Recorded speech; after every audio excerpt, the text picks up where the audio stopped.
Eu sou humano e, portanto, nada do que é humano me é estranho.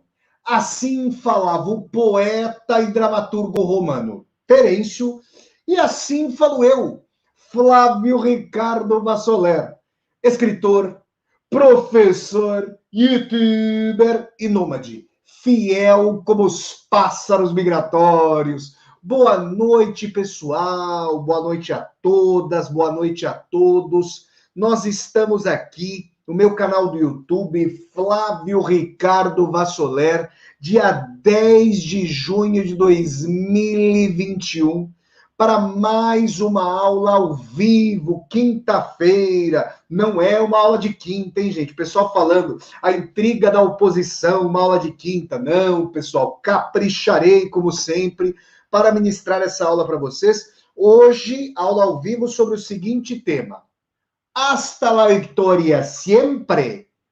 Ponderações sobre a Revolução Cubana. Tá bom, gente? Vou fazer essa aula para vocês hoje. E eu quero já dizer, antes de mais nada, para você que está chegando a esse vídeo agora, você que está chegando a esse vídeo ao vivo, a essa aula ao vivo, ou você que está assistindo a essa aula de forma gravada. Primeira coisa, quem conhece o meu trabalho, você que está chegando, se você está chegando ao canal pela primeira vez, se inscreva, bem-vinda e bem-vindo. Se inscreva aqui no canal e toque a sinetinha para poder receber as notificações. Mas eu quero dizer, se você não conhece o meu trabalho, que eu não vou fazer aqui a santificação da Revolução Cubana, como alguns setores progressistas fazem, e eu também não vou fazer a demonização da Revolução Cubana, como a grande mídia brasileira que não tem compromisso com democracia, que não tem compromisso com emancipação, também faz. Então eu quero olhar para a experiência da Revolução Cubana de maneira a mostrar a vocês pontos emancipatórios e questões problemáticas, tá? É claro que nessa aula eu não vou exaurir esse tema, obviamente. Eu vou fazer ponderações sobre a Revolução Cubana, elencando alguns pontos, tá bom? E a gente vai pensar criticamente. Beleza, gente? Mas antes, vamos dando um like no vídeo, vamos curtindo esse vídeo. Pessoal, é muito importante que vocês impulsionem os vídeos aqui do canal. Quero dizer que semana passada nós chegamos ao vivo a 14 mil pessoas. Pois hoje, apenas uma semana depois, já estamos batendo a marca de 14.500 pessoas. Se continuar assim, gente, semana que vem, mais um pouquinho, a gente já chega a 15 mil pessoas. Rumo aos 15 mil seguidores e seguidoras, gente. Vamos que vamos. E aí eu quero dizer a você o seguinte: você que está assistindo a esse vídeo pode ajudar o trabalho desse escritor, professor e youtuber de várias maneiras. Você pode assistir às minhas aulas, e se você não puder apoiar financeiramente, não tem problema, você pode, além de assistir, dar um like aqui no vídeo, curtir o vídeo, porque isso impulsiona o vídeo pelos algoritmos. Os algoritmos do YouTube aí entendem que o vídeo está sendo visto e eles impulsionam. Agora, se você gosta do meu trabalho, se você acompanha toda a programação aqui do meu canal do YouTube, resenhas de filmes, resenhas de livros, aulas ao vivo, as viagens de Vassoler e as leituras de Vassoler, se você pode contribuir, considere a possibilidade de contribuir aqui para o canal. Por quê? Quanto mais autonomia financeira eu tiver para tocar o meu canal, mais eu posso dedicar tempo para esse meu trabalho aqui com o canal do YouTube que está tão promissor. Já é uma realidade, está ainda mais promissor. E aí você pode apoiar esse canal da seguinte maneira. Vamos lá. Se você está assistindo a essa aula ao vivo, se você tiver no seu computador, o chat da aula está à sua direita. Se você tiver no seu celular, o chat da aula está embaixo desse vídeo. Aí você pode, embaixo do chat, clicar no retângulozinho com um cifrão. A hora que você clicar nesse botão retângulo com o cifrão, vão se abrir 3 abas. A aba do Super Sticker, que é uma saudação paga, a aba do Super Chat, que é uma pergunta paga, e a aba para quem quer se tornar membro humanista do canal. Existem quatro faixas de membros com os seus respectivos benefícios e vocês apoiam sobremaneira esse canal. Todo mundo ajudando. Gente, o canal tá lindo, tá crescendo bastante. Muito apoio de vocês. Muito obrigado, tá bom? Eu agradeço muito a todas e a todos vocês. Antes, gente, de eu começar a aula propriamente dita, eu quero dar alguns recados para vocês. E o primeiro recado é o seguinte, vamos lá! Tá chegando mais um curso, gente!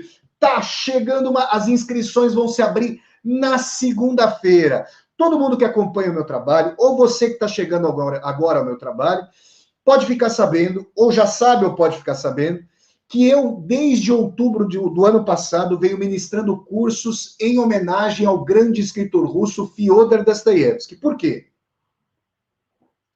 Porque esse ano de 2021 é o ano do bicentenário de nascimento de Dostoiévski, tá bom? Eu já ministrei cursos sobre as principais obras de Dostoiévski e comecei a ministrar cursos de diálogos, depois de ter exaurido as principais obras de Dostoiévski, eu comecei a ministrar cursos de diálogos entre Dostoiévski e grandes autores e autoras. O primeiro curso foi sobre Dostoiévski e Freud, esse sábado começa um curso sobre Dostoiévski e Nietzsche, e na segunda-feira, dia 14 de junho, logo pela manhã, horário de Brasília, vão se abrir as inscrições para esse curso, está aí na tela, ó, que vocês estão vendo. É possível imaginar Sísifo feliz? Diálogos entre Dostoiévski e Albert Camus, esse grande escritor franco-argelino, sobre o absurdo. Gente, esse curso vai ter 4 aulas, eu já vou falar para vocês, que vão ser ministradas pelo Zoom. Esse curso vai ter valor acessível e democrático, como todos os cursos que eu venho ministrando. E eu vou ter a alegria de ministrar esse curso para mostrar a vocês essas relações profundas entre a obra de Dostoiévski e a obra do Albert Camus. Eu considero, inclusive, que o Albert Camus é um Dostoiévski sem Deus. Ele estrutura a sua obra como uma resposta a uma série de premissas e questões que o Dostoiévski levanta, mas ele tenta imaginar Sísifo, o condenado pelos deuses a ser um Rolling Stone, ou seja, rolar uma pedra morro acima, sem poder dela se desvencilhar, e se o fizer, a pedra passa por cima dele, porque ele não consegue alcançar o cume da montanha, para fazer com que Isaac Newton, a lei de gravidade, permita que a pedra se desvencilhe. A questão é que Camus vai encaminhar uma série de respostas às questões éticas, transcendentais, espirituais de Dostoiévski, só que sem Deus.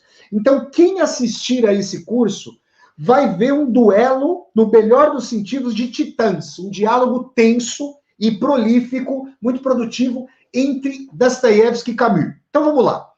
Curso sobre Fyodor Dostoiévski, o mestre russo, e Albert Camus, esse grande autor franco-argelino, nascido na Argélia, mas de língua francesa em sua literatura. Esse curso vai ter aulas pelo Zoom, vamos lá, nos dias 10, vamos lá, é isso mesmo, dia 10 de julho, 17 de julho, 24 de julho e 31 de julho, são 4 sábados, das 11 da manhã à 1 da tarde, horário de Brasília, no nosso querido Brasil. Né? Se você não puder assistir às aulas ao vivo, vai poder assistir às aulas gravadas por um bom tempo. O curso tem um valor. La garantia soy yo. Já que eu vou falar de Revolução Cubana hoje, vamos falar aí uma frase famosa atribuída a Fidel Alejandro Castro Ruz. La garantia soy yo. Então, o valor vai ser acessível e democrático. Flávio, vai ter certificado digital para quem fizer esse curso? Certificado digital com carga horária, nome do curso, titulação do professor, nome do aluno e da aluna? Vai. Flávio, por onde as inscrições vão ser feitas? Vamos lá. Segunda-feira de manhã, eu solto um vídeo no meu canal de divulgação desse curso. Como eu sempre faço, como eu venho fazendo em todos os cursos. Eu vou soltar o link da plataforma Simpla. As aulas vão ser ministradas pelo Zoom, mas a inscrição para esse curso vai ser feita pela plataforma Simpla. O link vai estar aí segunda-feira no meu canal, Facebook, Instagram, Twitter, em tudo que é lugar, gente. E aí é o seguinte, a plataforma Simpla, ela é muito bacana para quem quer fazer o curso. Por quê? Você tem duas formas de pagamento na plataforma Simpla. E eu lembro que o valor é acessível e democrático. Você pode pagar com seu cartão de crédito e você pode pagar com boleto bancário. Se você optar por pagar com seu cartão de crédito, se você trabalhar com cartão de crédito e optar e fizer essa opção, você pode pagar à vista, e eu repito, sempre falo, valor acessível e democrático. Mas, como a situação para muitas pessoas não está fácil, mas as pessoas ainda assim querem fazer o curso, eu agradeço muito, dá para você parcelar em prestações bem suaves pela plataforma Simples, acho que até em 12 vezes. Vocês vão ver lá que é muito tranquilo, tá? Então, deixo esse recado para vocês. Quero dizer que todos os meus cursos tiveram, graças a Deus, muito obrigado ao apoio de vocês, sala cheia, tá, gente? Sala do Zoom repleta. A sala é bem ampla, e isso permite que o professor democratize bastante o valor de acesso ao curso e, ao mesmo tempo, tenha aí o respaldo de todas e todos vocês para tocar o meu trabalho. É muito bacana isso. Só que as vagas não são ilimitadas. Então, se você quiser garantir a sua vaga, na segunda-feira de manhã, ó, corra para se inscrever via plataforma Simpla e tá tudo certo. Tá bom, gente? Garanta sua vaga. Vamos lá, gente. É isso aí, pessoal. Vamos lá. Agora é o seguinte, deixa eu tirar aqui agora. Eu vou ter que tirar rapidinho aqui o negócio do compartilhamento. Espera aí, gente. Eu tenho que tirar aqui. Espera lá. Stop sharing. Pronto.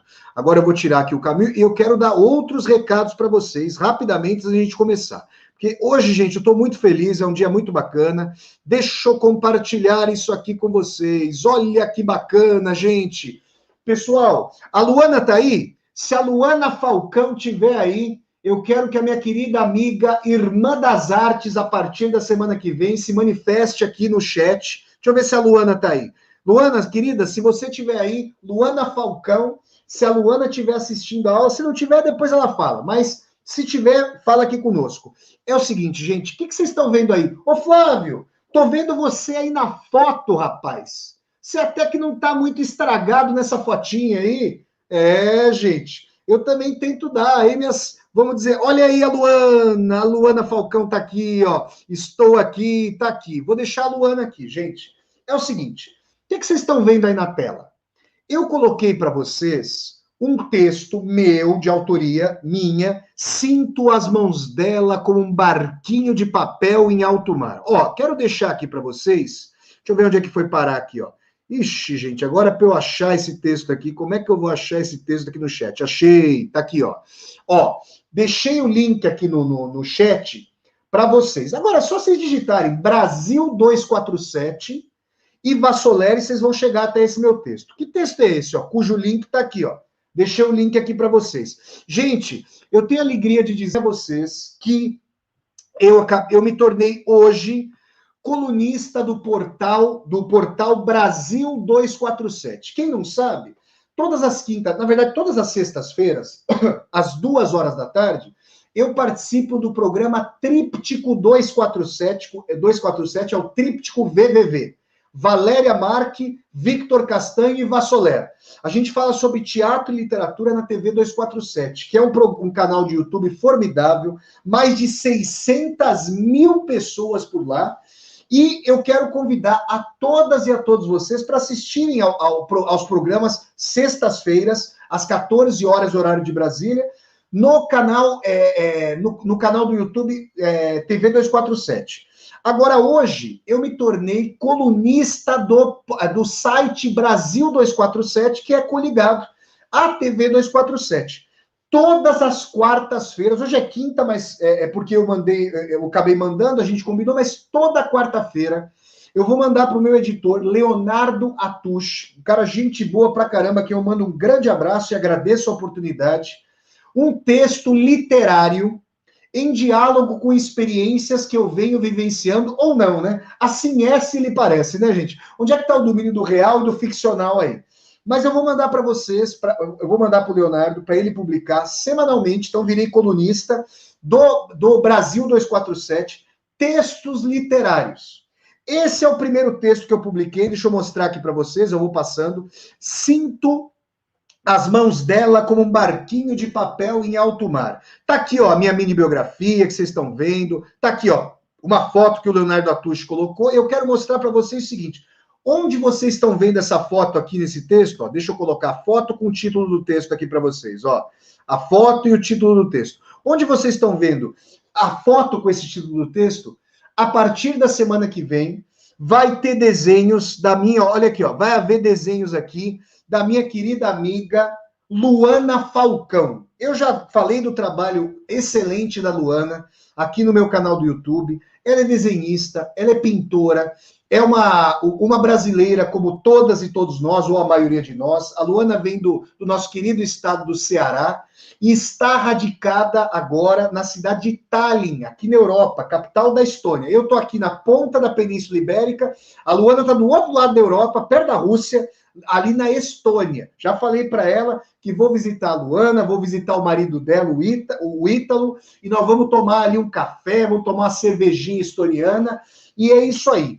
A Luana vai estar comigo, ela virou minha parceira, minha irmã das letras e das artes, porque onde vocês estão vendo essa foto do barquinho, na semana que vem vai ter um desenho da Luana. Então, gente, a Luana é muito bem-vinda, tá aqui, ó, a Luana aqui, ó, dando o coraçãozinho dela, o joinha, tá tudo aí. Então, gente, esperem, vocês podem acompanhar. Flávio, sai toda quarta-feira, religiosamente, com ou sem Deus, saem os meus textos, e vocês vão me acompanhar agora como colunista. Quero dizer que vai chegar o momento em que esses textos serão compilados e publicados num livro de minha autoria, vocês podem esperar. Então, um grande abraço para a Luana, valeu, gente, mais um recado dado, vocês podem acompanhar o meu trabalho de colunista agora no portal do portal Brasil 247. E agora, gente, não é mais um recado, agora nós vamos entrar nas aulas, mas deixa eu, já que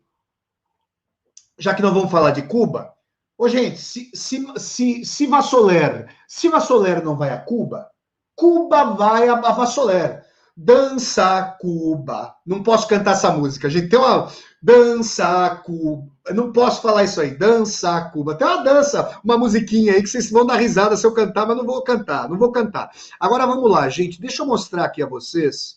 Eu quero mostrar a vocês aqui duas fotos de Cuba, minhas em Cuba. Pera lá, que eu tô pegando aqui para mostrar a você, que aqui é tudo, quem sabe faz ao vivo. Aqui é tudo improviso, gente. Vamos lá, pegando aqui as fotos, vamos lá.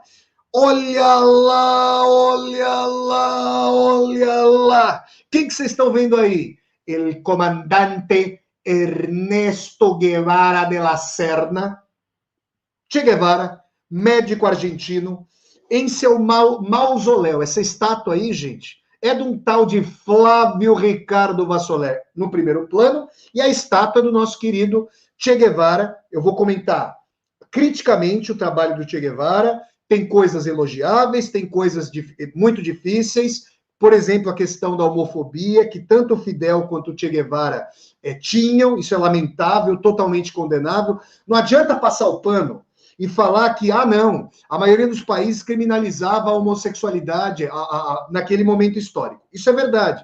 Mas vocês esperam que um revolucionário corrobore esses horrores? Não esperam. Então, realmente, nesse quesito, Fidel Castro e Che Guevara pisaram na bola, mas pisaram na bola feio, feio. Mas tá aí, gente.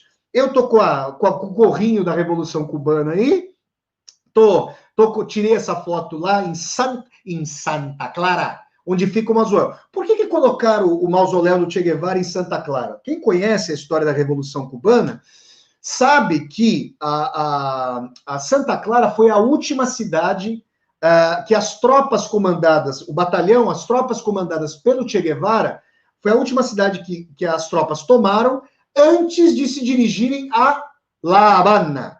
E aí depois o Fidel Castro foi de Santiago de Cuba, fazendo uma baita de uma caravana pela ilha toda, até chegar à capital, Havana. Então essa é a primeira foto que eu quero mostrar a vocês aqui. Esse mausoléu, gente, tem a boinazinha do Che.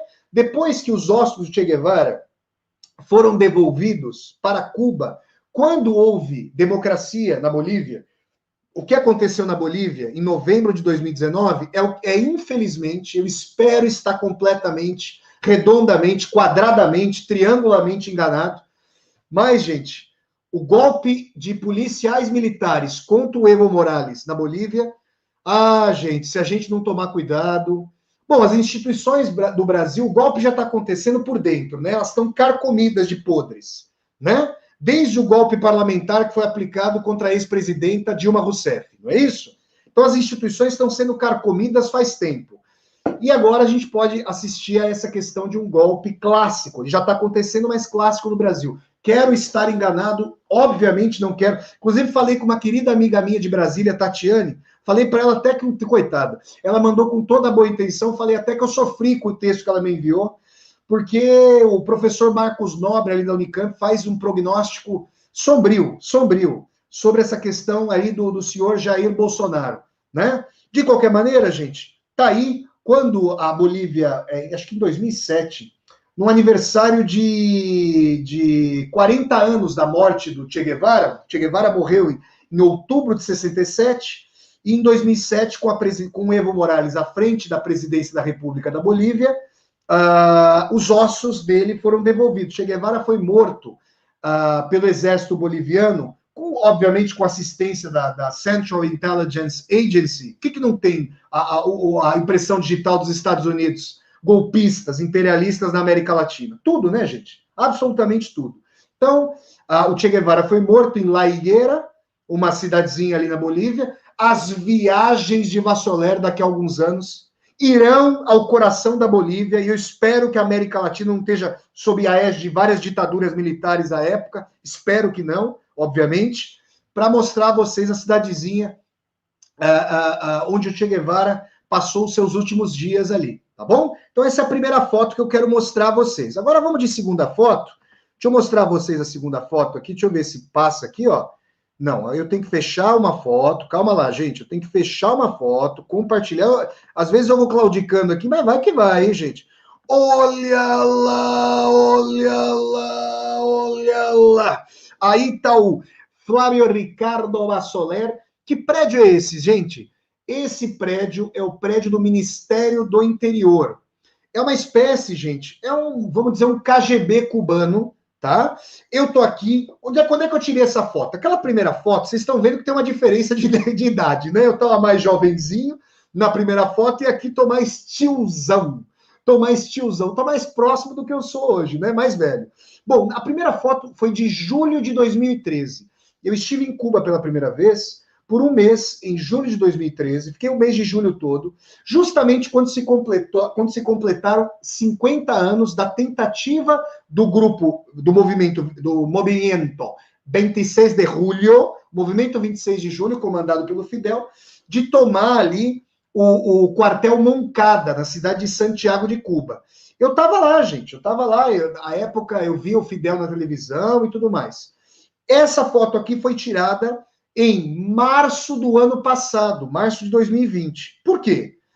Se não fosse a pandemia, eu teria passado um ano em Cuba, lecionando na Faculdade de Letras da Universidade de Havana. Eu ia lecionar em Cuba, ia falar sobre literatura brasileira, literatura russa, por lá. Só que a pandemia fez com que os estrangeiros tivessem que sair de Cuba, mas essa foto eu tirei no coração da Praça de la Revolución. Tá aí, gente. Então, a foto tá aqui. Eu estou mostrando dois momentos meus em Cuba, e quando eu mostro essas fotos, parece que eu sou um apoiador inequívoco da Revolução Cubana e que eu vou fazer aqui a geografia. Então, vamos começar a nossa aula aqui, primeiramente situando o seguinte: a Revolução Cubana, ela foi um marco nos movimentos revolucionários da América Latina, naquele momento tão candente da Guerra Fria, que dividia o mundo geopoliticamente entre países alinhados com a União Soviética, o bloco socialista, e países alinhados aos Estados Unidos, o bloco capitalista. A Revolução Cubana não foi a única revolução ou tentativa de revolução ocorrida na América Latina, mas foi o único processo revolucionário bem sucedido. Bom, a gente teve o processo da Nicarágua, que foi abortado, a gente teve a questão do Salvador Allende, no Chile, chegando ao poder pelo voto popular, e aí tentando construir o socialismo por meio das instituições, também com o golpismo apoiado pelos Estados Unidos. A Revolução Cubana, ela pode ser tida como um marco tanto para os movimentos revolucionários na América Latina e no mundo como um todo, mas também para as forças contra-revolucionárias. A Operação Condor. O que é a Operação Condor? A Operação Condor é uma operação sempre vistoriada pelo golpismo dos Estados Unidos em meio à Guerra Fria, para coordenar as forças das ditaduras militares que só aconteceram com o beneplácito dos Estados Unidos. Ou seja, o João Goulart, que foi deposto pelos militares brasileiros, golpistas, aliás, o que não falta é golpismo nas Forças Armadas brasileiras, né? Que a gente está vendo recentemente, a gente está vendo isso desde aquele tweet, para dizer o mínimo, para pegar um marco. O tweet que fez o general Vilas Boas, lá, o comandante das Forças Armadas de então, dizendo que o STF deveria tomar cuidado com a votação daquele então habeas corpus para o presidente Luiz Inácio Lula da Silva. Se o Lula não pôde se candidatar em 2018, a gente sabe que tem duas forças golpistas aí envolvidas. A senhora Lava Jato e os senhores comandantes, nomeadamente o comandante das Forças Armadas. O João Goulart, que foi deposto em 64, disse, olha, se os Estados Unidos gostam de democracia, e eles que não têm democracia, eles que são uma oligarquia, né? Porque vai me dizer que tem algum tipo de rodízio entre a imagem especular do Partido Republicano, que é o Partido Democrata, e a imagem especular, a imagem refletida do Partido Democrata, que é o Partido Republicano. Contra outra, gente, eu não acredito mais em Papai Noel faz tempo, tá bom? Então vamos lá, mas isso colocado, o João Goulart disse, se os Estados Unidos gostam de democracia, deveriam permitir que a democracia acontecesse alhures, como não permitem. Né? Como não permitem. Então, a Operação Condor visava tolher os partidos comunistas e as células de esquerda espraiadas pelo continente, que contavam ali com apoio direto ou indireto da União Soviética. É uma questão intrincada. Inclusive, se um dia eu der uma aula só sobre a morte do Che Guevara, vocês vão ver que a União Soviética não apoiou, né? O Partido Comunista Boliviano, que era uma extensão ali de Moscou, quem não era, né? Qual partido comunista ao redor do mundo não tinha que estar aliado a Moscou para ter o cascalho, né? Para conseguir sobreviver. Mas Moscou tinha feito uma divisão com Washington, União Soviética e Estados Unidos. Eles tinham feito uma divisão do seguinte, ó, vocês não vêm mexer aqui na cortina de ferro, que é o nosso quintal, que a gente não vai mexer no quintal de vocês aí na América Latina. Isso abstrata e genericamente. Na prática, a CIA, o FBI, mas o Departamento de Estado e a CIA davam dinheiro para contra-revolucionários ao redor do mundo, armavam esses contra-revolucionários, e a União Soviética dava dinheiro e armava revolucionários ao redor do mundo. É disputa franca. E a América Latina foi um território amplo nesse sentido. E eu quero dizer a vocês que quando aconteceu a Revolução Cubana, Fidel Castro denegou. Primeira coisa que eu tenho que falar para vocês, não sei se as pessoas sabem disso, mas procurem, por favor. Fidel Castro era comunista desde o princípio? Não. Fidel Castro é muito mais. Vamos fazer uma comparação. O Fidel era um pragmático, que obviamente era emancipatório, era progressista, mas um pragmático à lá Getúlio Vargas. Calma, não estou dizendo que as tendências políticas do Fidel são parelhas às do Getúlio. Obviamente que não. Mas ambos sabiam muito bem oscilar conforme as demandas políticas. E no começo da Revolução Cubana, Fidel Castro disse que a revolução não era comunista e que queria o apoio dos Estados Unidos para Cuba. Vocês estão me ouvindo? Vocês estão ouvindo? Mas a oposição crescente a Cuba, por causa das nacionalizações das empresas, da perda. Cuba era, gente, antes da Revolução, Cuba era uma ilha dominada por cassinos e prostíbulos, que era comandada pelos empresários / máfia dos Estados Unidos. Quem já assistiu ao filme O Poderoso Chefão, essa obra-prima do Francis Ford Coppola, esse diretor formidável estadunidense, sabe que na segunda parte, e eu já fiz, vocês podem ir aqui no meu canal, vocês podem buscar a playlist Resenhas de Filmes com Vassoler, e eu já resenhei as 3 partes de O Poderoso Chefão. Já fiz uma resenha das 3 partes. Quem for atrás dessa resenha vai ver que na segunda parte, o Michael Corleone, ele está fazendo seus negócios espúrios. Cuba. E, aliás, tem uma cena emblemática em que eles fazem um bolo no aniversário do Hyman Roth, que é o suposto sócio do Michael Corleone, e eles cortam o bolo que tem o formato de cubo, ou seja, é uma festa, né? É uma fatia de pizza, um pedaço de bolo, um desrespeito contumaz. A Revolução Cubana começou a se contrapor a esses interesses e entrou na rota de colisão ali dos lobbies empresariais que irrigam o Senado, o Congresso dos Estados Unidos, e o presidente Kennedy começou a fazer franca oposição à Revolução Cubana. Quando Kennedy paga em 1900, vejam, a Revolução Cubana acontece, ela sai vitoriosa em janeiro de 1959. O movimento ele remonta a 2 anos antes, quando, vejam, Fidel Castro, em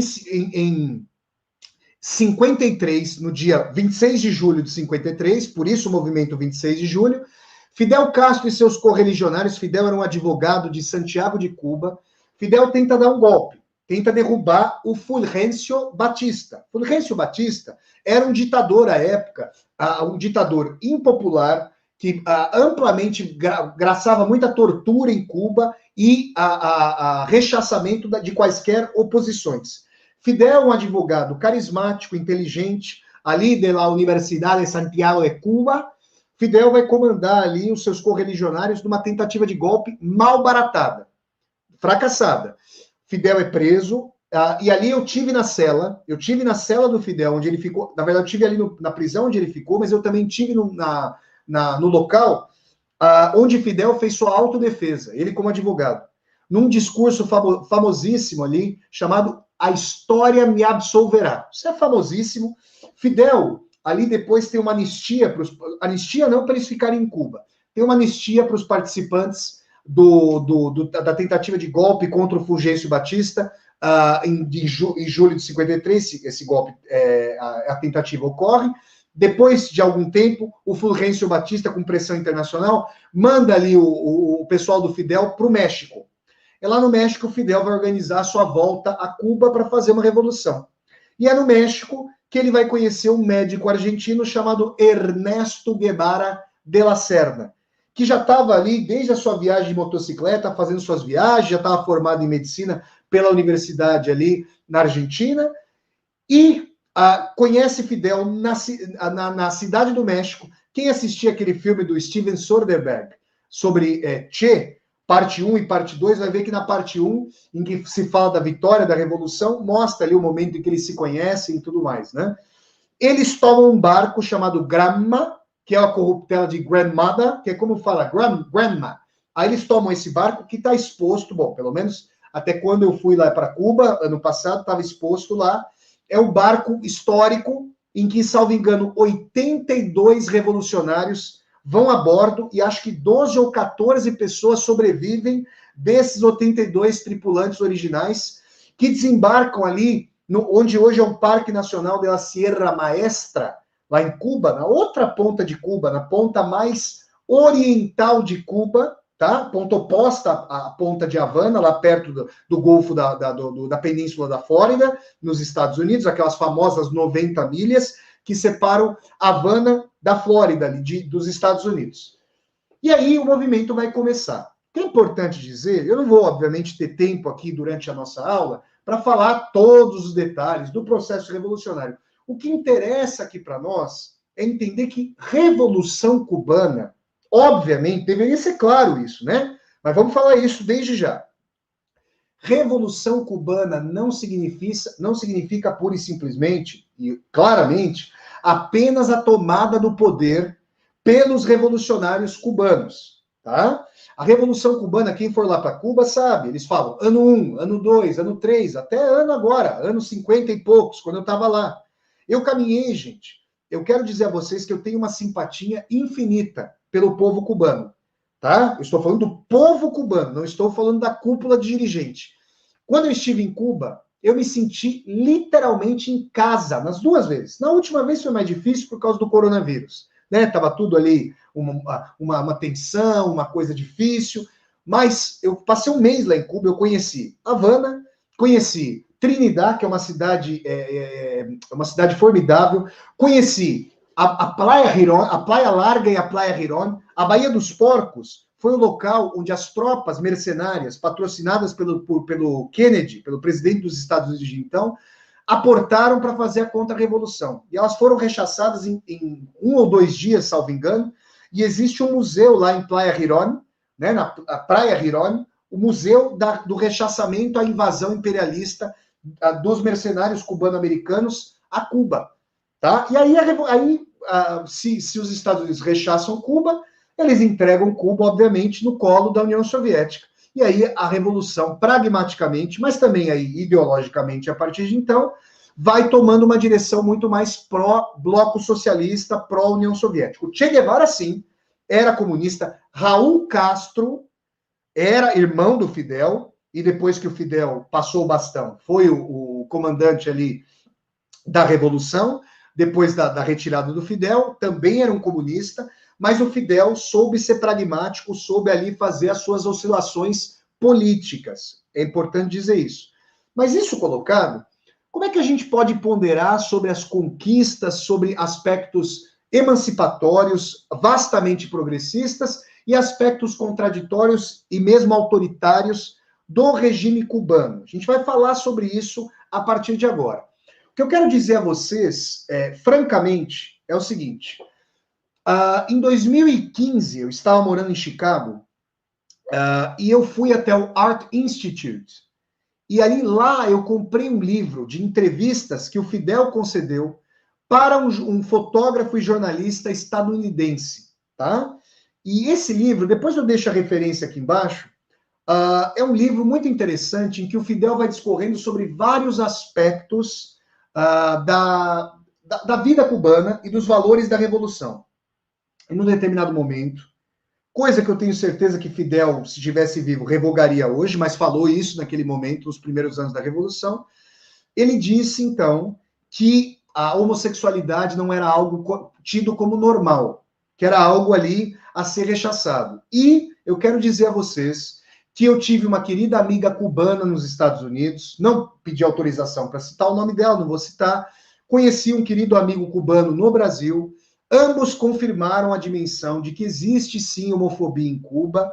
Quando eu fui a Cuba em 2013, o que se comentava era que a filha do Raul Castro era uma pessoa que encampava a causa de defesa dos direitos humanos das pessoas LGBTQIA+.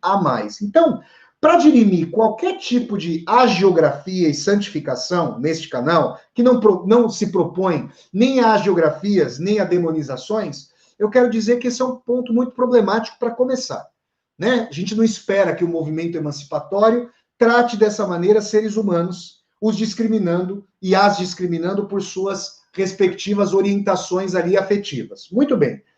Isso colocado, e é muito importante que se coloque isso, o modelo da Revolução Cubana, o que acontece em Cuba, desde o momento em que há uma quebra, um racha entre Cuba e Cuba comandada pelo movimento 26 de julho, nomeadamente por Fidel Castro, tudo o que acontece em Cuba desde então precisa levar em consideração o odioso, imoral, ilegal e imperialista bloqueio econômico a que os Estados Unidos submetem a ilha desde o início da década de 1960. Esse bloqueio faz com que empresas americanas, estadunidenses, não possam comercializar com Cuba e que se empresas de outros Estados Unidos, uma coisa impressionante, é uma empáfia, uma prepotência sem paralelo. Já morei lá e falo também por ter morado nos Estados Unidos, por já ter morado nos Estados Unidos, né? Pessoas ali que mal sabem outra língua e não tem desculpa, vai dizer que os Estados Unidos, as pessoas lá, claro, tem muita desigualdade social nos Estados Unidos, mas a classe média, que é universitária e fica endividada pro resto da vida com aquelas universidades caríssimas ali, não tem condição de aprender espanhol, não tem condição de aprender francês, outras línguas, o que eles sabem do restante do mundo? Não sabem nem da própria vida, via de regra. É uma coisa problemática ali, a educação mercantilizada, mercantilista dos Estados Unidos. Mas aqui eu quero dizer que, sem levar em consideração o bloqueio, a gente não consegue fazer uma discussão. Até para criticar o regime cubano, naquilo em que ele é criticável, é preciso entender que, em enorme medida, essa ação dos Estados Unidos também moldou, formou e deformou aquilo em que o regime cubano se tornou. Eu vou comentar muito sobre isso, porque essa é uma discussão que eu reputo ser honesta, ou seja, mostrando aspectos imperialistas que a ilha sofre e mostrando como também o regime se exime de se abrir e trazer democracia que não tem, nem nos Estados Unidos, nem em Cuba, tá, gente? Que fique muito bem claro, nem em Cuba, nem nos Estados Unidos há democracia, mas também dizendo, tem um bloqueio aqui, a gente não pode fazer nada. Tem que ter monopólio da imprensa, partido único, tem que ter ali, o CDR em cada esquina, em cada bairro, el Comitê de la Defensa, el Comitê por la Defensa de la Revolución, o Comitê de Defesa da Revolução. Tá lá, em cada lugar. A hora que eu estava lá em Trinidad, aquela cidade linda e colonial, que eu cheguei de uma balada lá à noite, no dia seguinte, o Gustavo, cara, gente finíssima, um pedagogo lá que me hospedou, com a esposa, com o filho lá na casa dele, que ele estava alugando para o estrangeiro, para ele gringo aqui, para o estrangeiro aqui, ele sabia, você chegou às 6:30 da manhã. Eu falei, você estava acordado? Não, vieram me dizer aqui. Vocês estão entendendo como é que funciona? Então, eu quero dizer isso aí para vocês, mas se nós não levarmos em consideração o bloqueio, a gente deixa de entender o seguinte, as empresas de outros países que vão comercializar com Cuba, mas tiverem uma certa porcentagem de produtos ou tecnologia americana, vão ter dificuldade para entrar no mercado estadunidense se fizerem comércio com Cuba. Então, a situação é amplamente desfavorável. O que vocês imaginam? Vamos pensar. Pensemos de forma minimamente razoável e racional. E o Fidel não pensava de forma minimamente razoável e racional. Era um estadista muito importante. Tenho críticas a ele e vou fazê-las logo logo. Mas vamos pensar aqui. Você está ali, a 90 milhas... Você está a 90 milhas... Ô, gente, eu preciso prestar atenção aqui no horário aqui, mas está tudo certo. Estamos tranquilos no horário. Você está a 90 milhas dos Estados Unidos, da Península da Flórida, pertinho ali de Cuba. Você está temendo uma invasão. Aconteceu uma invasão em 61, as forças revolucionárias conseguiram rechaçar os golpistas ali, os invasores mercenários cubano-americanos patrocinados lá pelo Kennedy, pelo presidente. Você não sabe se vai acontecer outra invasão. Como é que você vai lidar com isso? Como é que você vai estabelecer o seu regime? Se você, gente, Cuba, uma economia historicamente de monocultura, de produção de cana-de-açúcar, de produção de tabaco, como, por exemplo, boa parte da faixa costeira do Brasil, nomeadamente do nosso querido e saudoso, sempre saudoso por mim, que não estou mais no Brasil, o Nordeste. Não é isso, gente? Engenho de cana-de-açúcar, plantação de café no estado de São Paulo e por aí vai, nas Minas Gerais também. Então, Cuba tinha isso, com essa herança trágica e tétrica da escravidão, que graçou em Cuba fortemente. Então, as propostas guevaristas do Che Guevara para a Revolução Cubana eram propostas de industrialização da ilha. E são questões espinhosas. Por quê? Porque um país com atraso secular como Cuba, com uma base econômica infinitamente mais frágil do que o Brasil é uma potência, né? Cuba não, gente, é uma ilha muito pequena, menor que o estado de São Paulo. Vocês têm dimensão? O estado de São Paulo é grande, hein? Mas Cuba é menor e o Brasil é esse gigante continental que nós sabemos. Inclusive, quando aconteceu a Revolução Cubana, o secretário de Estado dos Estados Unidos, à época do senhor John Fitzgerald Kennedy, o JFK lá, o JFK, o Robert McNamara, ele chegou a dizer o seguinte, se acontecer uma revolução socialista no Brasil, nós não teremos uma segunda Cuba na América Latina. Nós teremos uma segunda China. Vamos lembrar que depois da Segunda Guerra Mundial, nós temos, além obviamente, da União Soviética se sagrando a grande vitoriosa da Segunda Guerra Mundial, a gente tem a China se comunizando em 49. A gente tem ali o rastilho de pólvora no Vietnã, vários países africanos, América Latina. Então, era uma disputa franca. O imperialismo estadunidense daquele momento é um xadrez geopolítico com o bloco liderado pela União Soviética. A gente não vai ser ingênuo aqui de imaginar que a União Soviética ia apoiar o movimento revolucionário, os Estados Unidos cruzam os seus braços e ficam ali, vamos esperar eles chegarem aqui até o México, para a gente ver o que vai dar. Obviamente não. E, inclusive, a indústria bélica estadunidense, que é a maior sequestradora da não democracia, da oligarquia, que são os Estados Unidos, ia muito bem, obrigada, insuflando medo na população, fazendo com que a população votasse sempre com candidatos que recrudescessem o discurso com a União Soviética e sequestrassem os impostos em prol do desenvolvimento de artefatos militares, nucleares e de espionagem e assim por diante. Esse é o jogo, gente. E a mesma coisa, a população soviética sofria penúrias em bens de consumo. Eu já dei uma aula sobre razões para o colapso da União Soviética. Você pode procurar essa aula na playlist aqui, Aulas ao Vivo com Vassoler, tá bom? E você pode assistir a essa aula aí tranquilamente.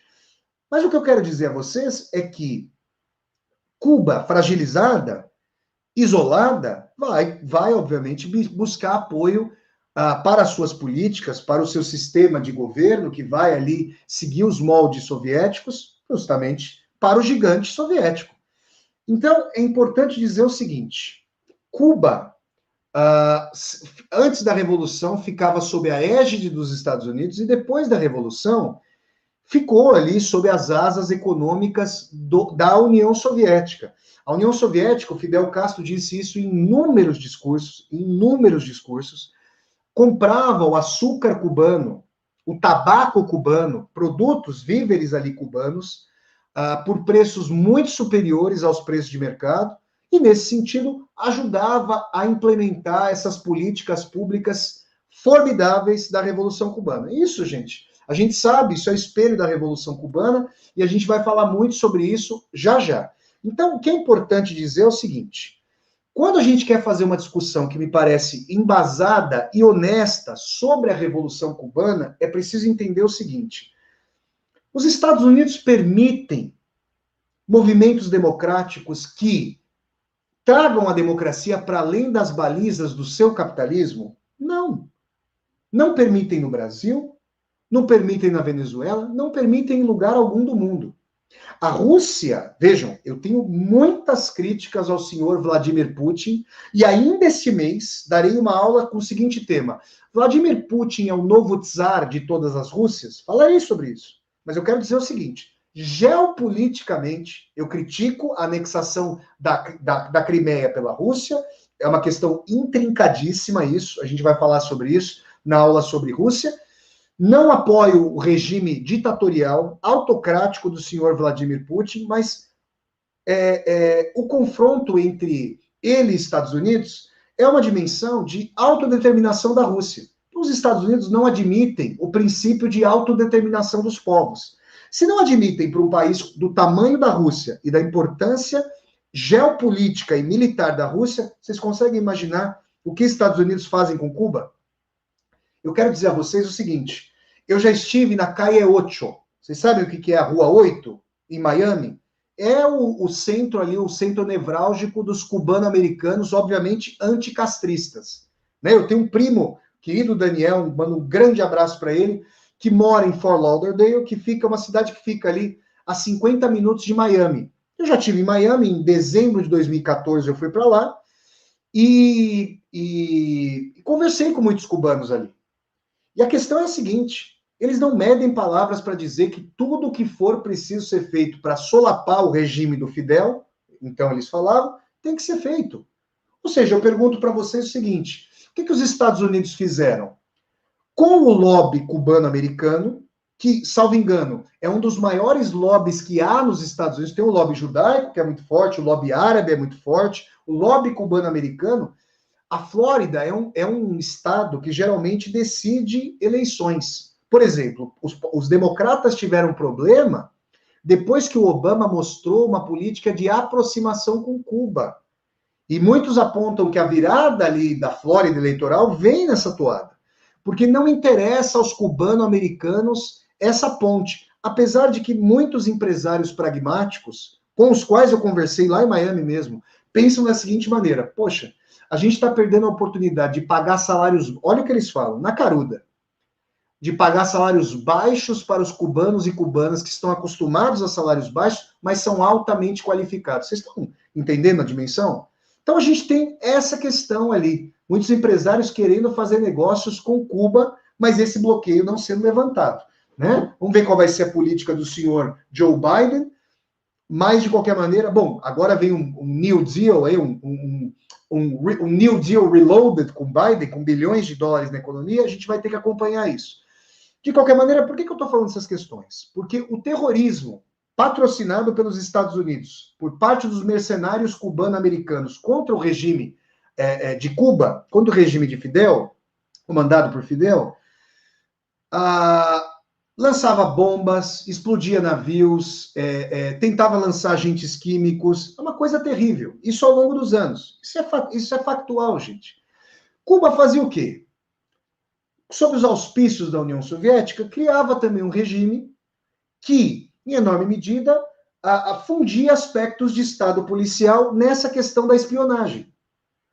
Não se sabia se havia agentes cubanos nos Estados Unidos, entre os cubano-americanos, e, por outro lado, agentes cubano-americanos poderiam estar disfarçados ali ou poderia eventualmente mudar de lado. É uma coisa muito bifronte e complexa na história das revoluções. Vocês podem ler vários livros sobre a Revolução Russa e vocês vão achar essa ambiguidade de comunistas agentes do czar, de czaristas agentes dos bolcheviques, e assim por diante. Mas isso para colocar o seguinte, como é que as pessoas, né, a grande mídia brasileira, eu não estou dizendo que todos os jornalistas da grande mídia pensam de maneira tão simplista dessa maneira, alguns talvez sim, não alguns não, talvez não poucos, mas obviamente tem aqui uma manipulação das informações sobre Cuba, porque não tem nenhum interesse. No dia, eu estava nos Estados Unidos quando Barack Obama e Raul Castro apertaram as mãos. Eu estava lá, morando em Chicago. E eu me lembro de que, de uma hora para outra, a grande mídia brasileira parou de chamar o Raul Castro de ditador e começou a chamar de presidente de Cuba. Que coisa interessante, não? Como a grande mídia brasileira é sucursal dos Estados Unidos, é uma coisa impressionante, lacaiesca, né? Uma coisa lacaiesca, né? Uma coisa lambibotas completo. Mas isso colocado, não dá para a gente fazer uma discussão abstrata, a democracia. Eu não estou dizendo, eu sou totalmente favorável a uma democracia de base real, não forma sem conteúdo. Nos Estados Unidos, se você não tem sistema de saúde pública, se você não tem um sistema de educação pública, se as pessoas estão endividadas, sobretudo agora na pandemia, se a concentração de renda é assim enorme, um rodízio eleitoral só entre dois partidos, isso aí para mim é uma oligarquia que não tem base concreta para a população. Agora, Cuba também não pode dizer que tem um processo democrático, e é importante que a gente entenda que isso está sim correlacionado a esse bloqueio a que os Estados Unidos submetem a ilha, porém, eu sou radicalmente contrário a experiências tidas como emancipatórias que mantêm um único partido no seu espectro. A experiência histórica me autoriza a dizer, eu não estou falando isso simplesmente da minha cabeça, eu estou olhando para o regime soviético, chinês, búlgaro, romeno, vamos lá, vietnamita, da Coreia do Norte, e assim, todos os países que tiveram experiência de socialismo real, que as mantém. A China é um capitalismo de Estado muito voraz, mas esses grupos encastelados no poder, sem qualquer tipo de rodízio e supervisão populares, se transformaram ao longo do tempo em todos os países dessa experiência. Só que a gente falar da direita, falar que as ditaduras de direita fazem isso, é chover no molhado. Por quê? Você espera alguma coisa emancipatória de ditadura de direita? Absolutamente nada. Agora, você pode ter certeza de uma coisa, e a história me autoriza a falar isso. Esses grupos que têm um papel de importância na manutenção do regime, primeiramente, no carnaval da revolução, são entusiastas. Quando chega a quarta-feira de cinzas, os líderes começam a literalmente comprá-los com benefícios como casas, formas de alimentação a que a população não tem acesso, salários diferenciados e assim por diante. Aí, vocês vão ouvir o Fidel e outros líderes menores, obviamente, da Revolução Cubana falando, não, isso acontece em Cuba porque nós estamos no socialismo, não no comunismo. No comunismo chegaremos a uma igualdade ali posta. O socialismo é uma transição. Gente, vamos lá. Como é que você abre o regime a 90 milhas dos golpistas estadunidenses? Por outro lado, será que não era possível criar um espectro para além do Partido Comunista, com várias denominações esquerdistas? O movimento 26 de julho não foi o único movimento a fazer a revolução. Nós tivemos o Partido Socialista Cubano, tivemos o Partido Comunista Cubano, outras frentes que tentavam fazer a greve geral contra o Fulgêncio Batista. O Fidel, como seu movimento armado, ali conseguiu conciliar sob a sua asa, sob a sua batuta, essas dissensões. Num processo revolucionário, pensando de forma complexa, realmente o que nós temos ali é um caráter mais maniqueísta e um estabelecimento da força para a imposição da nova ordem. Isso aconteceu em qualquer momento histórico, não só com movimentos socialistas. Na própria Revolução Francesa de caráter burguês, mas emancipatório para sua época, houve tais aspectos. A questão que a história vai mostrando, da Revolução Francesa com seu terror, para cá, sem que nos esqueçamos do horror do stalinismo na União Soviética, essa cristalização no poder e um caráter que utiliza nomes progressistas de revolução, com fatores progressistas que eu vou apontar a vocês, na verdade, para rechaçar qualquer tipo de oposição, para uniformizar pensamento em termos políticos, jornalísticos, artísticos, e aí esterilizar um processo revolucionário.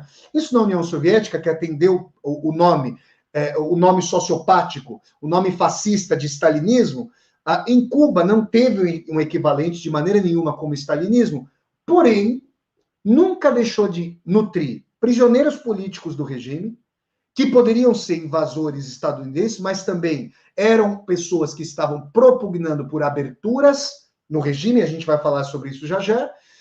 E também, gente, não dá a possibilidade de uma pluralidade de vozes na imprensa cubana e nas artes cubanas. Esse é um aspecto importante a ser salientado.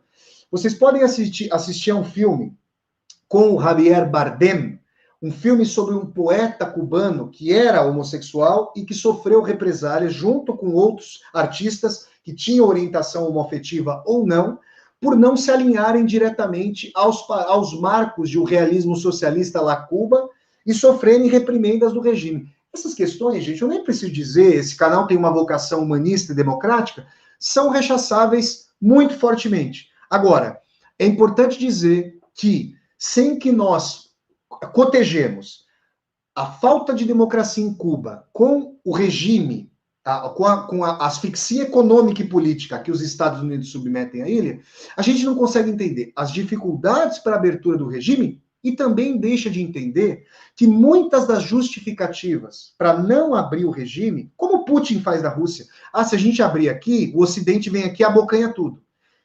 Sempre fala isso para quê? Não, nós precisamos então pulso firme. A mesma justificativa utilizada em Cuba. Vocês estão percebendo isso? Isso é muito importante de ser dito.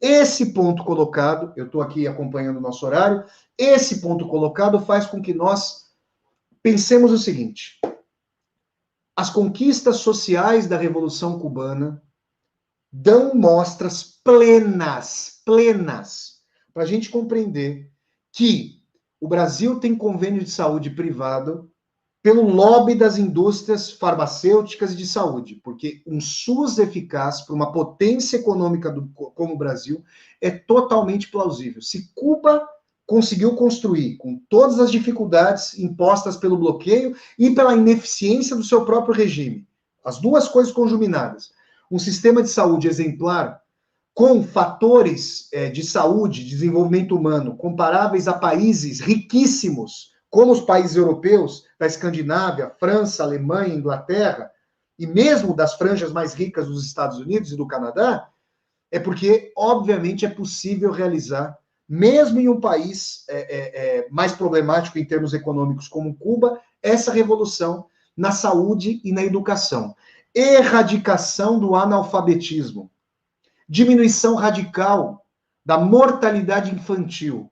São questões aí a serem admiradas ou não? Então, se a gente vai fazer uma discussão sobre Cuba, a gente tem que apontar esses aspectos. Eu estive em Cuba e conversei com pessoas das mais diversas profissões que, vejam, eu sou uma pessoa que dedico a minha vida aos estudos. Eu sou um escritor, sou professor universitário, sou youtuber, como vocês sabem.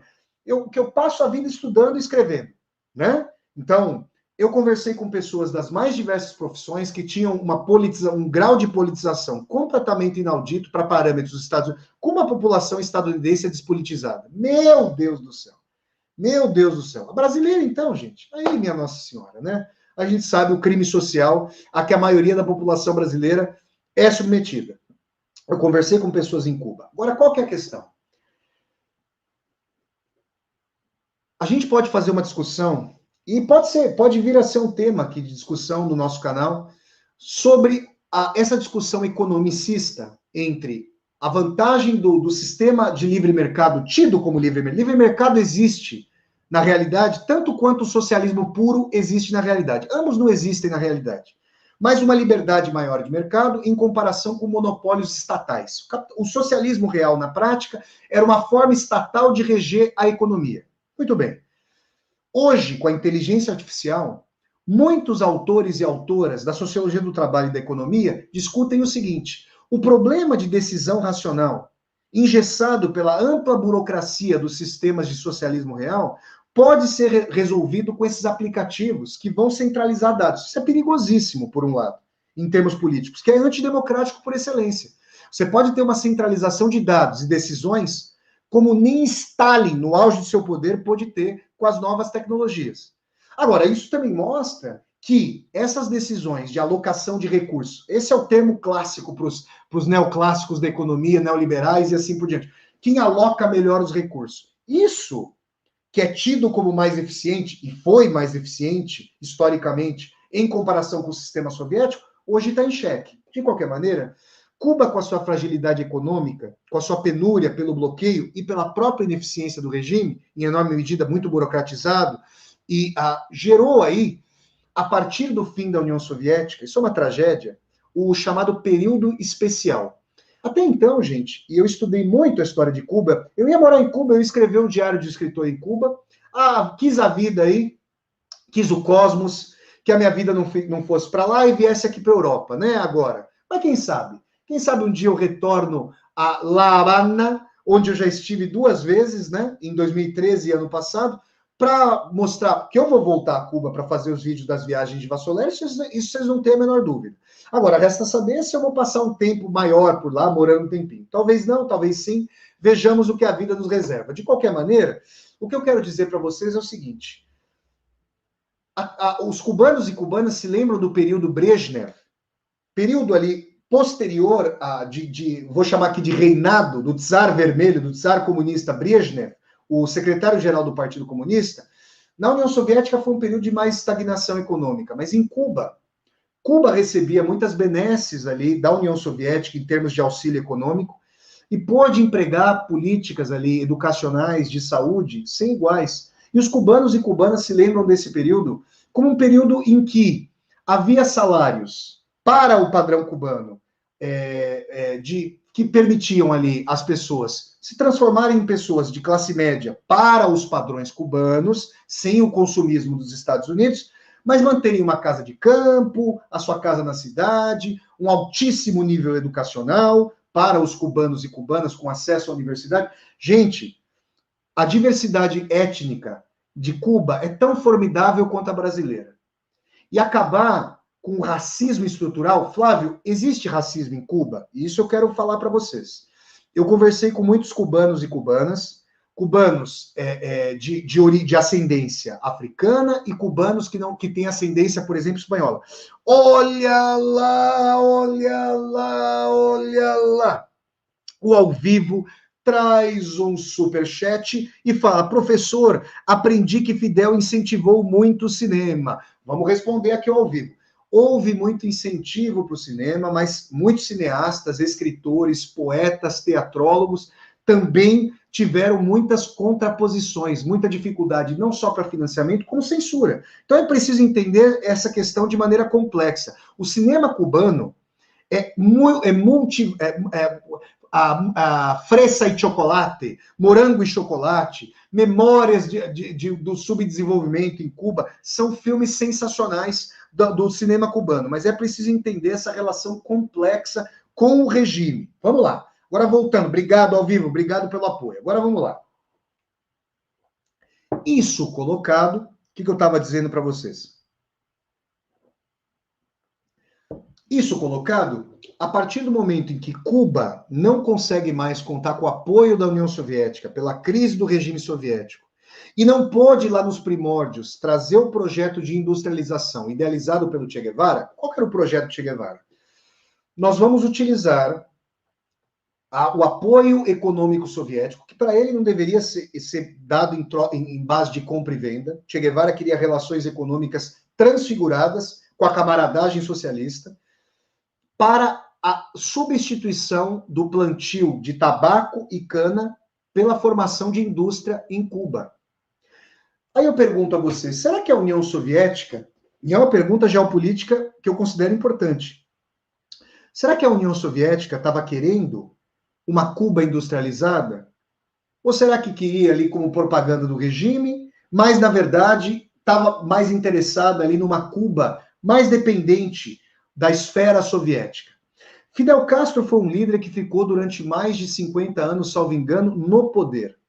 Fidel, com o desenvolvimento cubano, que eu sempre digo, vem no corolário aí da ajuda econômica soviética, mas sempre nos lembremos do bloqueio, Fidel chegou a mandar para a África do Sul, desculpem, para Angola, 300 mil homens para apoiarem o Movimento Popular para a Libertação de Angola, o MPLA, que tinha ali à frente o Agostinho Neto, socialista, contra a UNITA, tá? Que tinha apoio das tropas do odioso regime do apartheid sul-africano. Os Estados Unidos apoiando, obviamente, a UNITA. Olha que maravilha, como os Estados Unidos gostam de apoiar os democratas ao redor do mundo.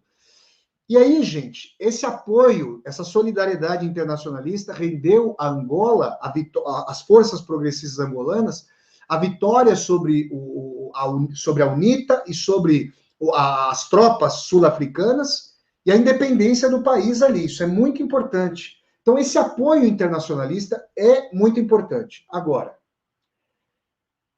50 anos no poder, olha lá, olha lá, olha lá. A nossa querida Lia Ribeiro torna-se membro do canal. Ó, um beijo para a minha querida Lia Ribeiro. Façam como a Lia, façam como a Vivo. Apoiem esse canal para nós aqui termos uma pluralização de opiniões, uma continuidade desse canal. Obrigado, Lia. Obrigado ao vivo. Vamos lá. Então, continuemos. É importante dizer o seguinte: 50 anos no poder. Eu conversei com muitos intelectuais cubanos e cubanas. Fidel Castro era, sim, um líder carismático, inteligente, muito bem articulado e bem querido por uma parte significativa da população. Mas a dimensão de que uma população não pode se governar, não pode governar a si própria, por si só, uma dimensão de que um líder paternalista que fica horas e horas e horas na televisão discursando, né? A população cuidando da saúde do Fidel, se ele vai parar de fumar charuto, se ele não vai parar de fumar charuto. Gente, essa base democrática das cooperativas, dos savietes, ali na base da fábrica, é muito mais ilusória do que real. A força está unívoca ali no Partido Comunista, nas suas capilarizações, nesses comitês de defesa da revolução, CDRs ali, espalhados pelas cidades, e nessa dimensão da juventude comunista, nesses braços do partido. Isso implica, gente, uma dificuldade para a abertura do regime. O Fidel nunca foi desonesto nesse sentido. Propaganda antissocialista dentro de Cuba não será permitida.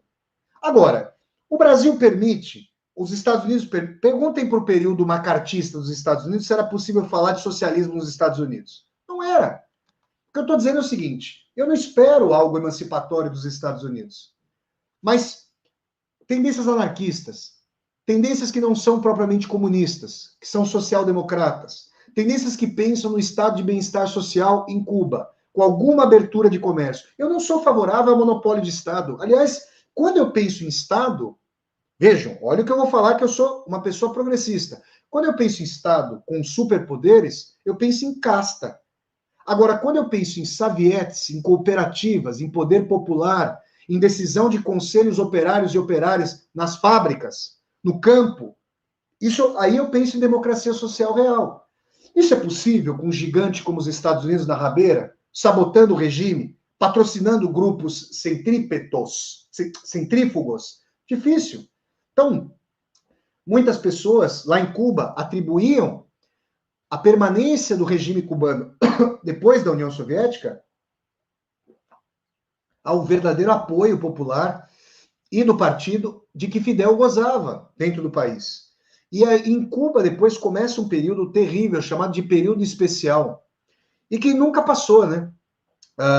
No primeiro momento, os cubanos passaram fome, literal, e não é fome figurativa. O partido retirou, aí, as forças do partido retiraram dos supermercados, dos mercados cubanos, os alimentos, e houve ali o início da tarjeta de racionamento, o carnê de racionamento lá. E aí até hoje isso não passou propriamente. Agora a gente tem hoje, gente, é bom frisar, é bom dizer, não vai dar tempo para eu ficar me alongando muito, a gente vai terminar a aula, eu vou começar a abrir para as perguntas de vocês, mas é bom frisar o seguinte com vocês, uma coisa muito importante. Quem acha que hoje em Cuba não há desigualdade social, que essa abertura de mercado não está aprofundando as classes sociais em Cuba, que nós temos ali uma transição coordenada pelo Partido Comunista e pelas Forças Armadas, que as lojas público-privadas são de propriedade, muitas vezes, cubana, por parte de militares e membros do partido, com franquias e apoio de capital estrangeiro, eu fiquei muito triste em ver que a orla de Cuba, de Havana, está parecendo a cidade do Panamá. Estão levantando prédios parecidos com o da cidade do Panamá, onde eu já estive, né? Isso me deixa triste, porque me agradava ver aquela fachada de meados do século XX. Claro que eu não quero ver a economia cubana com a situação de meados do século XX, mas aquela preservação do patrimônio histórico de Havana era importante. Agora, o regime era tão deficitário, com bloqueio e suas próprias dificuldades político-econômicas, que Havana, o bairro Centro Havana ali parece um bairro remendado. Você tem que pegar uma série de autorizações burocráticas para fazer reformas. Agora, gente, e outra coisa importante, o problema de gap tecnológico é muito sério, e eu conheci pessoas estudando ciências da computação sem ter acesso clamoroso à internet. Aí a pessoa que quer fazer a geografia do regime vai dizer que o problema da internet cubana é um problema da qualidade da internet que sobra para Cuba por causa do bloqueio. Tá, mas o regime está disposto a abrir realmente o pacote de dados para a população? E como é que fica essa questão? Porque Cuba, em enorme medida, muitos cubanos que lá vivem são aposentados com... Gente, o salário pago pelo Estado cubano é totalmente insuficiente. As famílias em Cuba vivem, literalmente, do envio de dinheiro de seus parentes que estão aqui morando na Europa ou nos Estados Unidos. Isso é muito sério. Agora, os problemas de criminalidade não encontrei em Cuba, mas a questão da prostituição, a questão ali dessa disseminação de contato com os turistas na prostituição, isso realmente, e infelizmente, se disseminava e era uma forma ali de ter contato e angariar mais fundos para tentar sobreviver. Então, a vida dos cubanos está ali numa dimensão daquilo que o Mao Tse-tung chamaria, outrora, de igualdade na pobreza. Não é uma pobreza excruciante, como a brasileira, obviamente, mas você tinha, até um determinado momento, quando se financiava bem o sistema de saúde, acesso à saúde, acesso à educação, mas não havia garantia de que você seria um engenheiro melhor remunerado, um médico melhor remunerado, e profissões mais liberais, como, por exemplo, os que chamam de cuentapropistas, donos de restaurantes, por exemplo, que têm uma possibilidade de ganhos para além da esfera do Estado, hoje já são permitidos, são muito benquistas, e você tem pessoas muito bem formadas pela sociedade cubana abandonando suas profissões para terem acesso a essas profissões tidas como mais liberais, como motorista de táxi, dono de um restaurante, porque conseguiriam ter ganhos para além da esfera, da órbita do Estado. E dentro do Estado, carreiras no Partido Comunista, no Ministério do Interior, nas Forças Armadas, geram um prestígio. E as revoluções, ao longo do tempo, passado o carnaval da Revolução, chegando a quarta-feira de cinzas, estou olhando para a história, não estou falando da minha cabeça, deram benefícios a esses grupos que se cristalizaram no poder. Gente, eu termino a nossa aula para abrir as perguntas de vocês com uma citação da Política do Aristóteles. Aristóteles escreveu sua Política há séculos e ele pediu para seus estudantes da academia ali ateniense visitarem os diversos regimes, as diversas cidades-estado da Hélade e fizessem apontamentos, como etnografias, estudos empíricos sobre as formas de regime. O Aristóteles chegou a uma forma de regime que a gente pode chamar de poliarquia, um poder vário, que combina elementos de democracia com elementos de aristocracia. Eu vou explicar isso a vocês. Aristóteles entendeu, historicamente, que sempre que não havia elementos de democracia nos regimes das cidades-estado, eles passavam, digamos, de aristocracia, governo dos supostos melhores, para oligarquia, governo de poucos. E da oligarquia, quando um grupo se destacava, para a tirania. Ao passo que uma democracia plena não conseguiria, para vários cargos e posições que demandam conhecimentos específicos, suprir apenas com a decisão coletiva determinados postos e demandas. Então, a combinação de democracia com aristocracia, e aristocracia regulada por cargos que teriam tempo determinado de permanência, olha que coisa, olha como muito antes do Barão de Montesquieu já se estava pensando em rodízio ali na democracia, com todas as limitações que havia na Grécia, na democracia ateniense. Aristóteles propôs isso.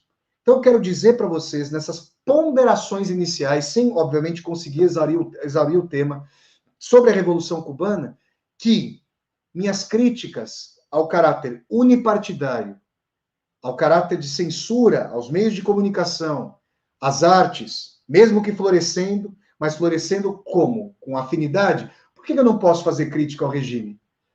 Por que o regime cubano não pode ser criticado? É uma condição para que os governantes prestem contas. Aqueles que são deveriam ser os verdadeiros governantes são a população. Se eu não posso receber críticas, se eu estou acima de quaisquer críticas, ou se a revolução deve se manter sem críticas, por que ela não pode se congelar num sistema dogmático de pensamento? E eu quero dizer a vocês que muito do marxismo ortodoxo, quando eu conversei com um pedagogo intelectual que me hospedou em Trinidad, o senhor Gustavo, ele não conhecia boa parte dos autores do marxismo heterodoxo, por exemplo, da Escola de Frankfurt. Não é importante conhecê-los? Não é importante conhecer autores fora do cânone do marxismo-leninismo? Isso é um problema sério. Esse é um problema que eu considero seríssimo. O caudilismo, a infantilização da população em prol de um líder que fica 50 anos, também é um problema. Agora, não discutir as questões da Revolução Cubana, sem considerar suas muitas restrições impostas pelos Estados Unidos e sua dificuldade de inserção, é não fazer uma discussão honesta com as questões históricas e as contradições envolvidas ali no desenvolvimento e na regressão do regime. Eu, em face da experiência histórica real, não me considero um socialista real. Eu apoiaria regimes de social-democracia de cunho escandinavo. Eu sei que esses regimes se baseiam num tipo de desenvolvimento específico do capitalismo que está sendo tolhido pelo neoliberalismo. Mas quando eu penso nos regimes de cunho escandinavo, nas sociais-democracias ali, da Finlândia, Noruega, Dinamarca e Suécia, eu vejo fatores de liberdade de mercado bastante controlados por fatores de inserção social, de direitos, de políticas sociais formidáveis. Esse seria, para mim, um modelo de desenvolvimento contando com aspectos de realismo do que o ser humano pode apresentar em termos históricos. Isso, a social-democracia escandinava é algo tão radical para a América Latina, para suas elites radicalmente reacionárias, que eu diria a vocês que não é comunismo, obviamente, mas os nécios hoje falam muito, né? Os nécios ou mal intencionados falam de comunismo no Brasil como se o Partido dos Trabalhadores no Poder fosse um partido de esquerda. É um partido de centro, no máximo centro-esquerda, e se fala isso para amedrontar uma população que também não sabe o que é comunismo, que sofreu crime social, mas é importante dizer que, para a América Latina, algo como a social-democracia escandinava, para o mundo de hoje, é algo revolucionário. Tá bom, gente? Então, vamos dando um like no vídeo, vamos curtindo esse vídeo, vamos disseminar esse vídeo pelas redes sociais, para que nós possamos chegar aqui a cada vez mais e mais pessoas. Se você está chegando ao meu canal pela primeira vez, seja muito bem-vindo e bem-vindo. Eu peço que você se inscreva aqui no canal e toque a sinetinha para poder receber as notificações. Eu vou pedir agora para o pessoal começar a fazer perguntas, e eu só vou ler as perguntas que estiverem em caixa alta, Por favor, faça sua pergunta em caixa alta para eu saber que você está se comunicando comigo. E enquanto vocês vão formulando as perguntas para mim aqui, eu quero... Opa, deixa eu mostrar aqui para vocês. Vamos lá, gente. Espera aí, que eu tenho aqui que fazer a divulgação aqui, mais uma vez, uma última divulgação. Espera aí, gente, tem que passar. Share screen, vamos lá. Window tab, tá aí, gente, aí, vamos lá. Aí está. Pessoal, pode ser que você tenha chegado a este canal, a essa aula, e não tenha visto o começo. Eu quero fazer uma divulgação rápida desse curso que eu vou ministrar sobre Dostoiévski e Albert Camus. Esse curso vai ter 4 aulas, dias 10 de julho, 17 de julho, 24 de julho e 31 de julho, 4 sábados, das 11 da manhã à 1 da tarde. Aulas ao vivo pelo Zoom. E se você não conseguir assistir às aulas ao vivo desse curso, você vai poder assistir às aulas gravadas por um bom tempo. As inscrições para esse curso comemorativo dos 200 anos de nascimento de Dostoiévski, agora nesse ano de 2021, as inscrições vão começar na segunda-feira, dia 14 de junho, pela plataforma Simpla. O link para vocês se inscreverem vai estar aqui no meu canal do YouTube, vai estar no meu Instagram, vai estar no meu Facebook, vai estar no meu Twitter. Então, vocês conseguem se inscrever pela plataforma Simpla. O valor do curso é acessível e democrático, como todos que eu venho ministrando. Aproveitem para garantir as vagas de vocês, certificado digital de participação, e não precisa ter lido previamente Dostoiévski e Camus.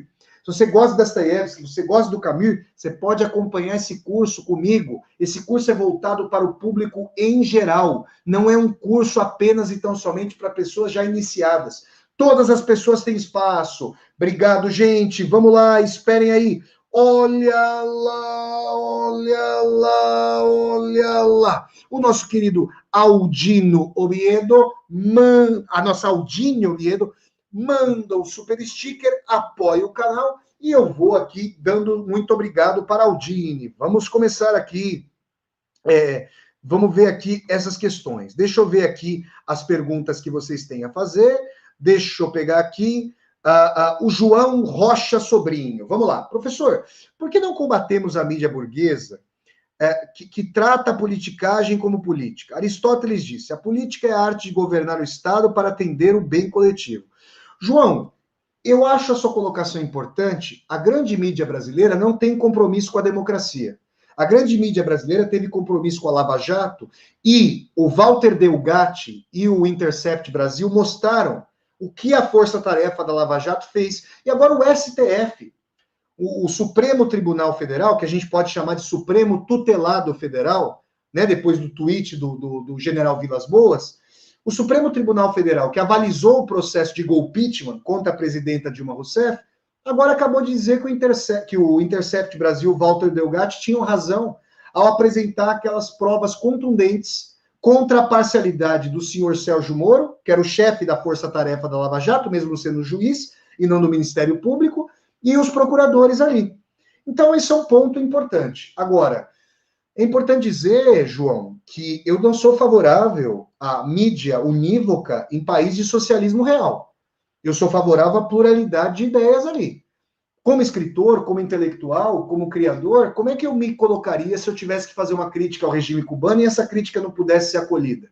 Então, não são equivalentes. A discussão sobre Cuba não é honesta, feita pela grande mídia brasileira. É sempre uma coisa pró-Estados Unidos, sem uma visão em relação às questões cubanas, mas é importante mencionar esse aspecto de que tendências unívocas, em termos de partido único e mídia amordaçada, não tem o meu apoio, e essas experiências já mostram que vão dar. Vão dar em ditaduras e estados policiais. Ditadura do proletariado nunca houve na União Soviética. Ditadura em nome do proletariado, tudo bem.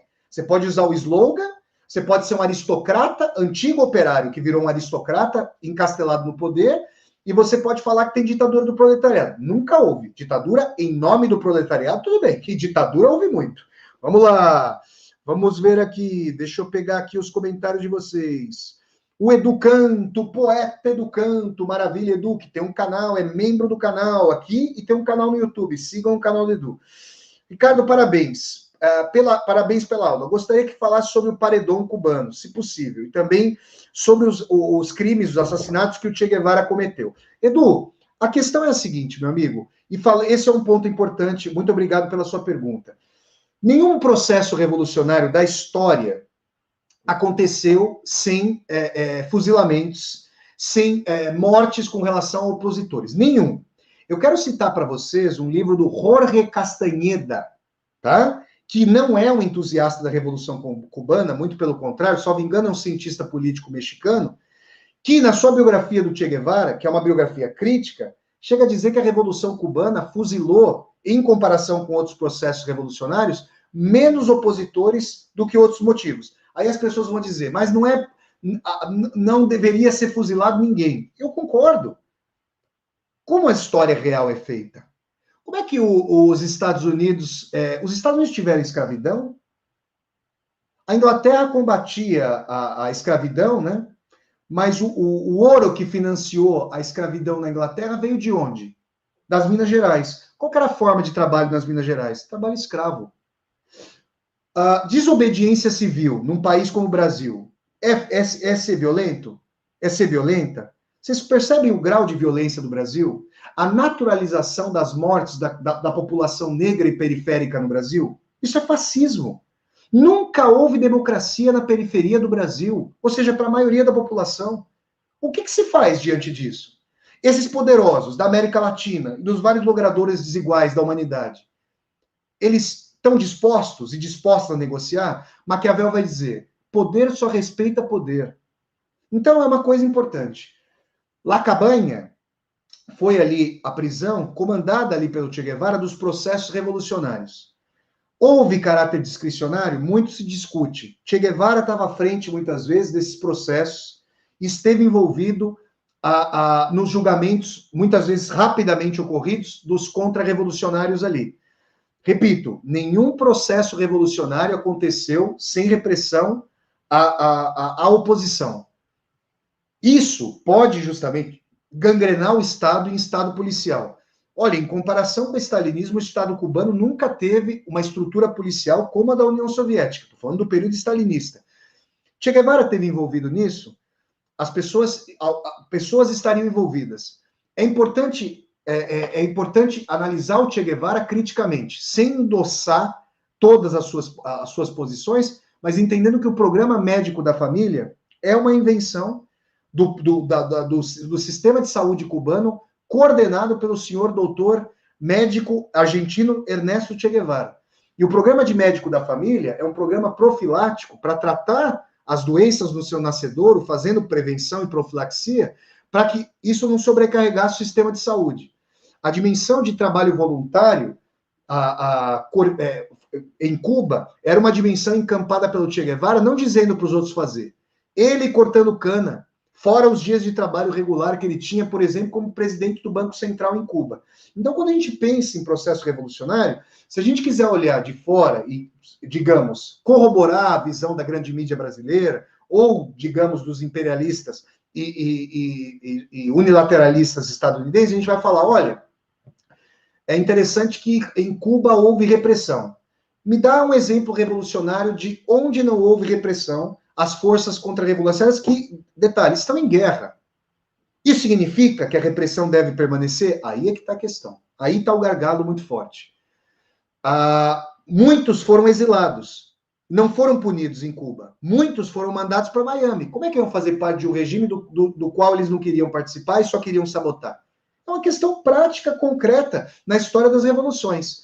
Agora, eu não estou nem para demonização e nem para a geografia. Ou seja, eu quero olhar criticamente esse processo. Muito obrigado, Edu, pela sua pergunta. Olha lá, já estou vendo aqui que tem um olha lá aqui, ó. Olha lá, olha lá, olha lá. A nossa querida Alessandra Sanches generosa pessoa contribuindo sempre para o desenvolvimento financeiro desse canal. Muito obrigado a minha querida Alessandra Sanches por esse apoio. Ó, um beijo para a querida Alessandra. Vamos lá, obrigado, querida. Deixa eu ver aqui se tem mais, mais questões aqui. Vamos ver. Deixa eu pegar aqui essas questões para vocês. Vamos lá. Aí, deixa eu só terminar. E o paredão, para terminar. O paredão, uma vez consolidado o regime, o paredão me parece algo odioso, pena de morte em qualquer lugar do mundo, é algo a ser totalmente banida, e a manutenção do paredão é algo odioso, tá? Então, eu sou totalmente crítico a esse aspecto. Uma coisa é analisar o processo revolucionário de consolidação de um novo regime, outra coisa é a perpetuação, o regime já perpetuado e essa prática odiosa do paredão. Vamos lá. Deixa eu ver aqui mais perguntas de vocês. Deixa eu ver as perguntas que vocês podem trazer. Vamos lá. Deixa eu ver aqui. Deixa eu pegar a pergunta. O Edu eu já fiz. Deixa eu pegar aqui as perguntas de vocês. Ó. O Mauro Viana. Vamos lá, o meu querido Mauro, membro humanista do canal. Daqui a pouco faço 80 anos. Maravilha, Mauro. Eu já fui ardoroso fã da Revolução Cubana. E com o tempo, meu sentimento de que ela ficou datada, o meu sentimento foi de que ela ficou datada e o meu sonho acabou. Por que será que tem esse sentimento? Porque, Mauro, em enorme medida, é importante dizer o seguinte, os regimes do socialismo real, de fato, não conseguiram seguir, acompanhar esse desenvolvimento tecnológico dos regimes ocidentais, o que não significa que o livre mercado, que nunca foi livre, sempre teve cartéis e monopólios, e sempre teve ingerência de lobby via Estado, beneficiando alguns grupos, ele foi vitorioso se nós compararmos nesse sentido. Agora, se nós pensarmos que hoje há ferramentas tecnológicas para centralização de dados, informações e decisões, o planejamento estatal pode ser feito nesse preciso sentido. Agora, eu repito, uma revolução que depende de uma figura de liderança durante 50 anos, que tem um partido único, que não faz comunidade de base para a democracia se dar, porque não há democracia lá e não há democracia nos Estados Unidos. Para que isso haja a partir da base, mesmo que fique advogando, por que a população se adere de fato ao regime, como tem apoio popular ao regime, por que a população não pode ali tomar suas próprias decisões ali dentro da comunidade do que produzir? Então, uma questão. Será que aqueles poderosos que se encastelam historicamente no poder estão dispostos a abrir mão dos seus privilégios decisórios e burocráticos? É uma questão importante que eu trago para vocês aqui. Muito obrigado. Aldine, vamos ver aqui a Aldine, que mandou, inclusive, um superchat, um super sticker. Professor, gostaria de saber como você percebe as dificuldades do povo cubano em empreender. Quais as causas? Aldine, querida, eu sou a favor de que as pessoas possam abrir os seus negócios. A gente precisa pensar no tamanho desses negócios, porque a partir de determinado tamanho, as empresas são maiores do que estados. Existem empresas hoje no mundo que têm faturamentos maior do que PIB de países. Essas empresas têm interesse em democracia? O que essas empresas fazem patrocinando campanhas de políticos mundo afora, de senadores, deputados mundo afora? Será que elas estão deturpando as legislações dos países em favor dos seus interesses privados? Então, esse é um ponto. Agora, o Estado encampando toda atividade econômica não é menos arbitrário.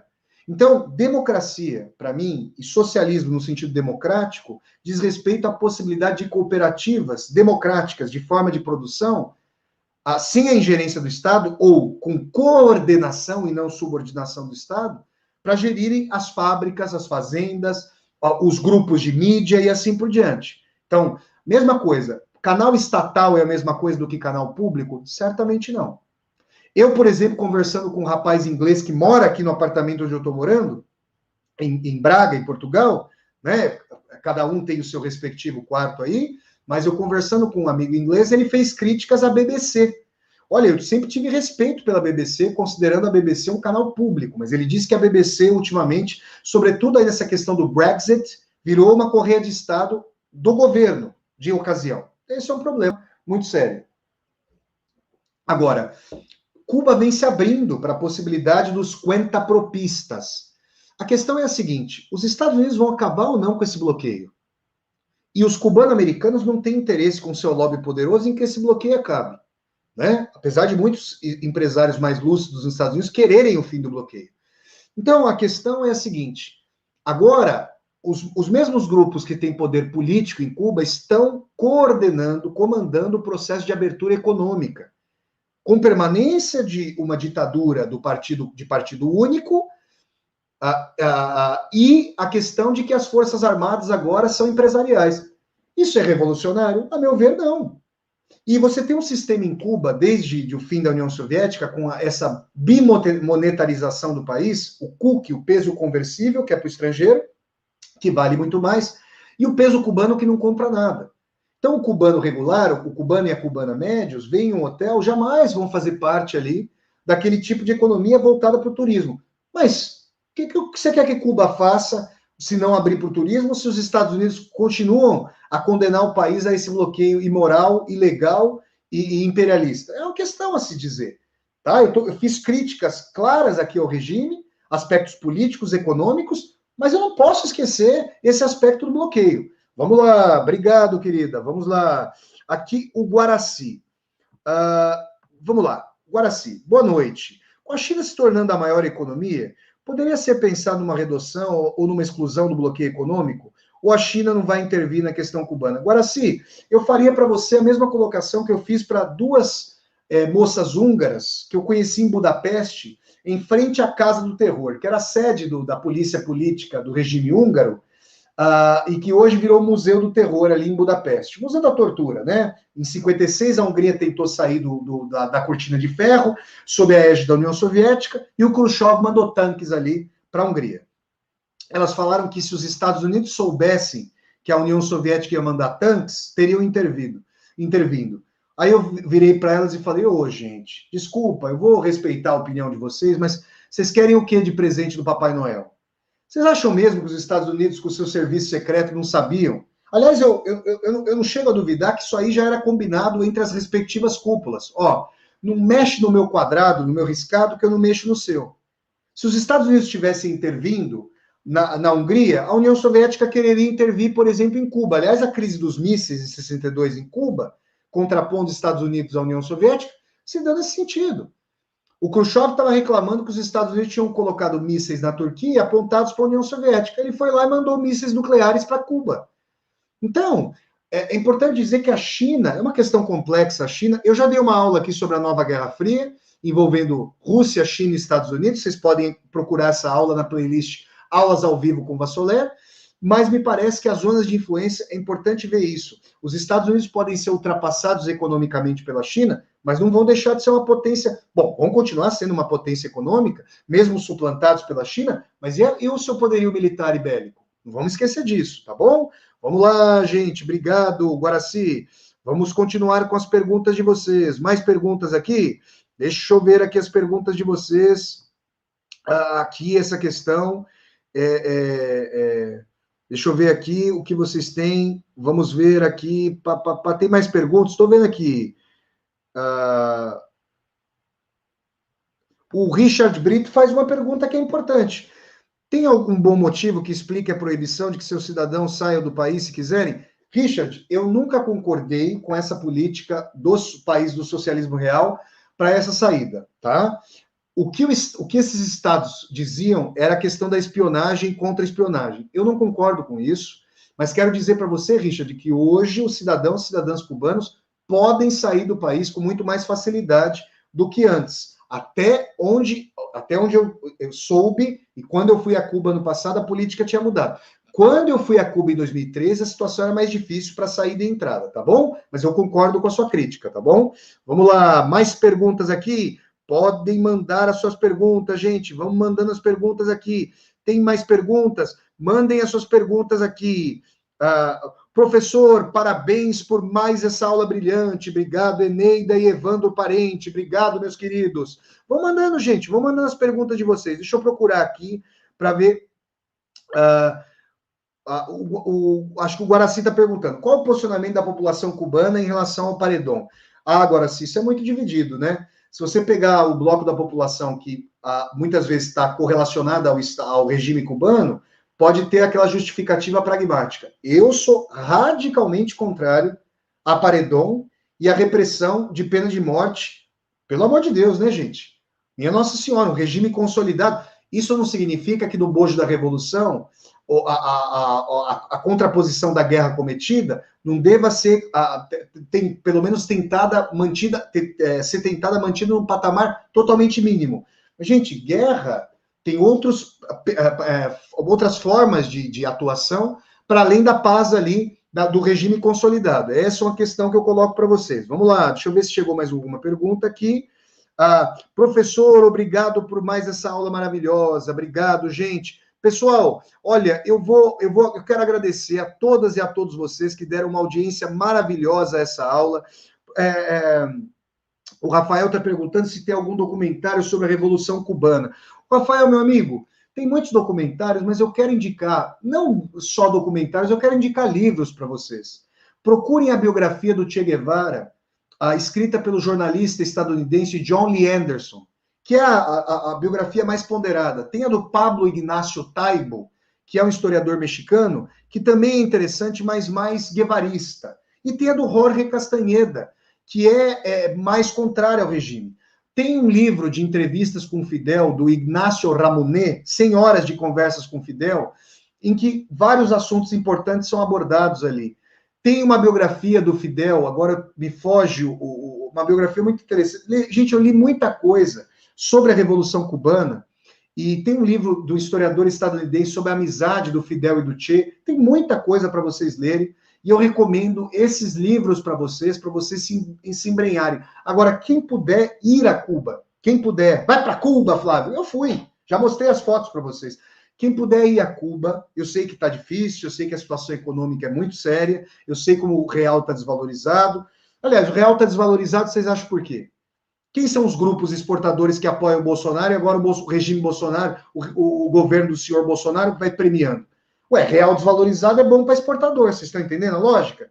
A moeda brasileira desvalorizada faz com que as commodities exportadas pelo Brasil alcancem preços mais competitivos no mercado externo. Vocês estão entendendo? É isso aí, gente. Vamos lá. Olha lá, Ana Bandeira. Sou muito grata por suas aulas maravilhosas, professor Vassoler. Tenho aprendido muito. Muito obrigado, minha querida. Então, livro maravilhoso, aqui que o professor Alan Santos está colocando. Furacão sobre Cuba, do Jean-Paul Sartre. É muito interessante. O Sartre foi um entusiasta do início da Revolução Cubana, e depois ele virou crítico da Revolução Cubana. Mas é importante dizer que quando ele encontrou o Che Guevara, ele e a Simone de Beauvoir consideraram o Che Guevara um dos homens mais completos de sua época. Então, eu acho importante olhar o Che Guevara como uma figura histórica, complexa, com essas dimensões de que teve poder, tentou criar uma sociedade nova, tanto em Cuba como em outros locais. Em Cuba foi vitorioso junto com as forças do movimento 26 de julho. No Congo e na Bolívia, onde ele acabou assassinado, acabou sendo derrotado pelas forças contra-revolucionárias. Tá bom, gente? Então, pessoal, muito obrigado a todas e a todos vocês pela formidável audiência para essa aula. Vamos dando um like no vídeo, vamos curtindo esse vídeo, vamos disseminar esse vídeo pelas redes sociais para que nós possamos chegar cada vez mais e mais pessoas. Se você está chegando ao canal pela primeira vez, seja muito bem-vindo e bem-vindo. Eu peço que você se inscreva no canal e toque a sinetinha para poder receber as notificações. Gente, nesse sábado, aqui no meu canal, vai ter uma resenha sobre a primeira parte do filme Decálogo. Olha, gente, quem gosta de cinema não pode deixar de ver as 10 partes do filme Decálogo, do cineasta polonês Krzysztof Kieslowski. A primeira parte, Amarás a Deus sobre todas as coisas, é das mais lindas. Não é um filme religioso, gente, mas tem questões ali existenciais. Vocês vão ver que belíssimo filme. No domingo, nas viagens de Vassoler, eu vou continuar a viajar com vocês aqui por Portugal e vou levar vocês a mais peculiaridades no Centro Histórico de Guimarães. E na terça-feira vai ter uma resenha sobre o livro O Vento Amarelo, do pacifista israelense, um grande intelectual e escritor, o Davi Grossman, que acredita na solução de 2 estados, para Israel e Palestina, coisa cada vez mais difícil, com a extrema-direita de Israel apoiando as ocupações ilegais da Cisjordânia, ali na região da Palestina. Então é isso, gente. Muito obrigado a todas e a todos vocês. Até a próxima, gente. Muito obrigado, pessoal. Valeu, gente. Até a próxima. Valeu, pessoal. Boa noite a todos.